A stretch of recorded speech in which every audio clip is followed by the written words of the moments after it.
김현준 LH 사장께 질의를 드리겠습니다. LH라는 조직은 과거 택지 개발과 주택 건설을 담당하던 토지공사와 주택공사가 합병된 기관인 건 알고 계시죠? 예, 알고 있습니다. 당초의 임무가 택지 개발과 주택 개발에서 신도시 개발을 거쳐서 임대주택 건설과 나아가 임대주택 운영까지 확장이 돼서 조직의 규모가 아웃 오브 컨트롤이 될 지경으로 비대해졌다는 사실을 알고 계시죠? 두 기관이 합쳐서 이제 시너지 효과를 발휘하는 장점도 있고 또 최근에 업무 보고 받을 때 LH의 부채가 얼마라고 받았습니까? LH 부채가 현재 130조 정도. 130조의 부채가 발생된 가장 중요한 원인은 뭐라고 보고 받았습니까?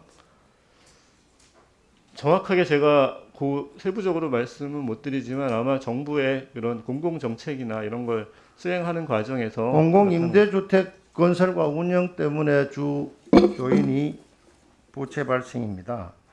지금 정부는 임대주택 시장을 두고 공공 임대주택을 공급할 거냐, 민간 임대주택을 공급할 거냐 논란이 벌어지고 있는데 신임 사장께서는 임대주택 공급 주체가 민간이 우선이 되어야 된다고 생각합니까? 공공이 우선이 되어야 된다고 생각합니까? 기본적으로 임대주택은 이제 저소득층에 대한 이제 질문에 답변만 하세요. 설명을 하지 말고 민간이 위주가 돼야 되는지 공공이 위주가 돼야 되는지 두 가지 중에 하나를 물었잖아요. 그래서 이제 공공이 주도가 되는 것이 바람직하다고 생각합니다. 현재 민간 임대주택과 공공 임대주택의 비율이 각각 어느 정도 되는 걸로 알고 계십니까? 그 부분에 대해서는 제가 정확히 파악하고 있지 않습니다. 국세청에서 조사 업무를 담당하셨죠? 예, 그렇습니다. 얼마 전 언론에 부동산 투기에 대한 단속을 하겠다고 보도가 된 건데 본인이 직접 이야기하신 겁니까? 제가 그렇게 얘기한 적은 없습니다. 국세청에서 업무를 담당할 때 우리나라의 부동산 투기꾼은 몇 명 정도로 추산을 하고 있었습니까? 국세청에서 그런 숫자를 관리하고 있지 않은 것으로 알고 있습니다. 국세청에서 파악하고 있는 부동산 투기 자금 규모는 어느 정도로 되는 걸로 추산했습니까?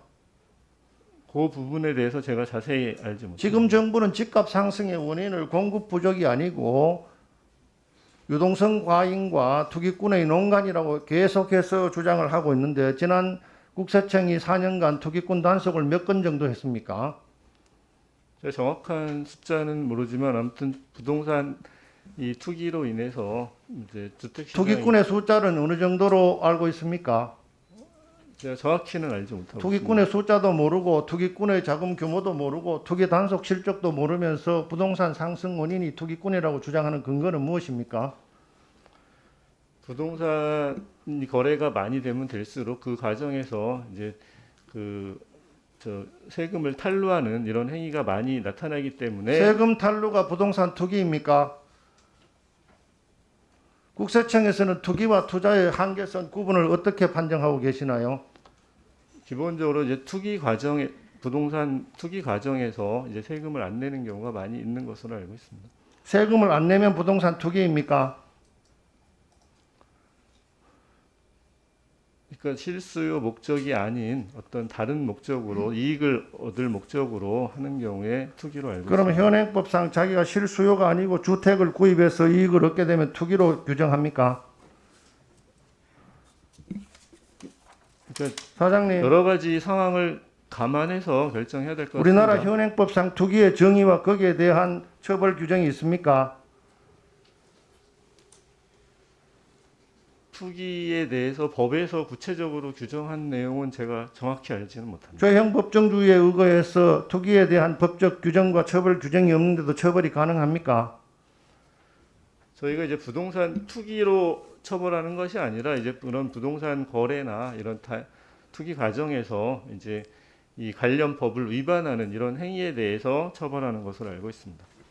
그러면 투기냐 아니냐의 구분이 리갈이냐 일리갈이냐의 기준으로 한다는 말씀이죠. 그런 경우에 이제 법적인 조치를 취하는 것으로 알고 있습니다. 다음에 다시 똑같은 질문을 할 테니까 답변 준비를 요청합니다. 이상입니다.